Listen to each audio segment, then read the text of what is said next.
ఒకటే లక్ష్యం జగనన్న గెలిపించుకోవాలి. ఒకటే గుర్తు పెట్టుకొని మళ్ళీ మళ్ళీ నేను చెప్తున్నాను, నాయకులను గుర్తిస్తాం.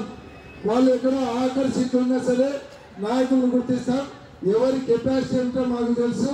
రేపు పొద్దున ఎలక్షన్లు అయిపోయిన తర్వాత ఎవరికి ఎంత విలువ ఇవ్వాలి, ఎవరిని గుర్తించాలి, ఎవరిని ప్రజాపతిలో పెట్టుకోవాలి, ఎవరిని నెత్తిన పెట్టుకోవాలి, ఇక్కడ అందరూ రాజకీయం తెలియని వాళ్ళు లేరు, రాజకీయం చూసిన వాళ్ళు ఉన్నా.